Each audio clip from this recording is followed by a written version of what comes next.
Hello students, I'm Vincent Fernandez, your math teacher from Sri Sarvagna Public School.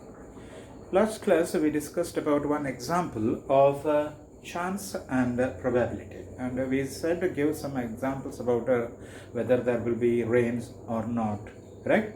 So there may be some other examples also which can be seen in our day-to-day lives. So for example, let's consider that a child is born to be both a boy as well as a girl. Is it possible? I don't know. It is highly impossible, isn't it? So, it is an event which is highly not possible. So, let us consider another example in which we say that a circle, if it is bigger in area, then its radius must be bigger. Do you agree?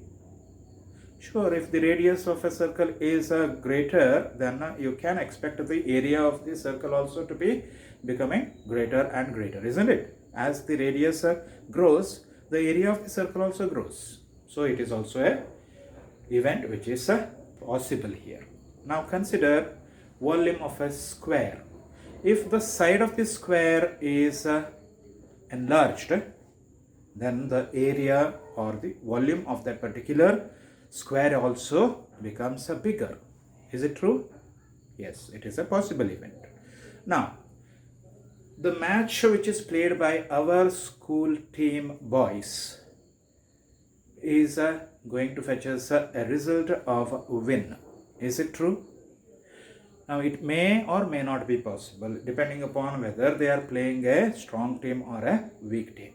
If they are playing against a weak team, of course, there will be a win.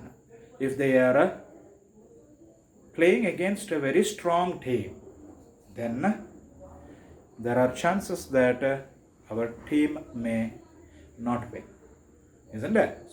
So these are some of the other examples where we can see there may be a possibility or may not be a possibility.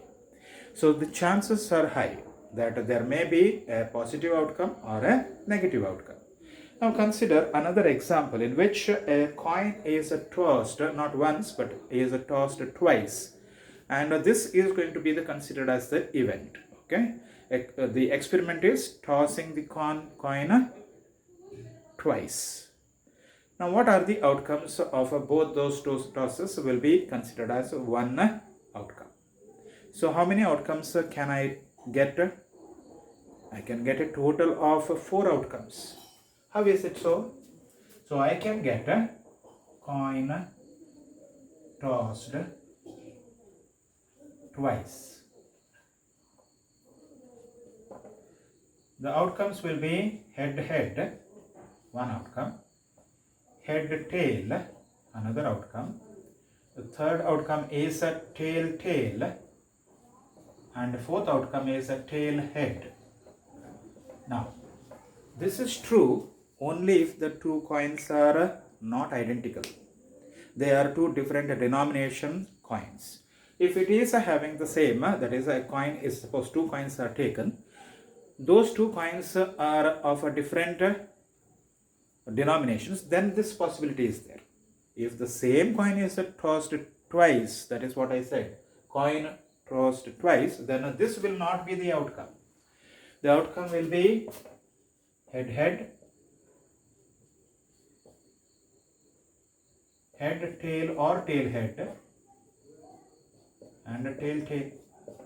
Because as the coin is going to be one single coin, I am not counting which was the first outcome, which was the second outcome. Both the outcomes will be considered as one. That's the reason I will get 3 outcomes. If the coins are of different denominations, I can identify which of the coins was showing a head and which was showing a tail, right? Then it will be having 4 outcomes. So what is the probability of getting a head once? Getting head once, minimum once. So this is an outcome, this is an outcome, and this is also an outcome. So there are 3 chances in which a head will appear at least once.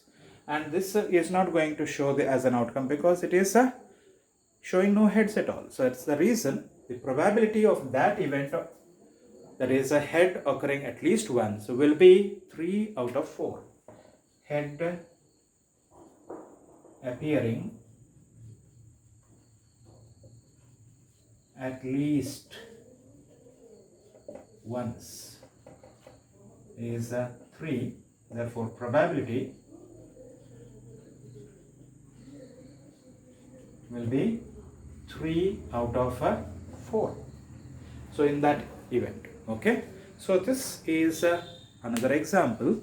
In the next class, we will take other examples and we will find out the probability of them. Thank you. Have a nice day.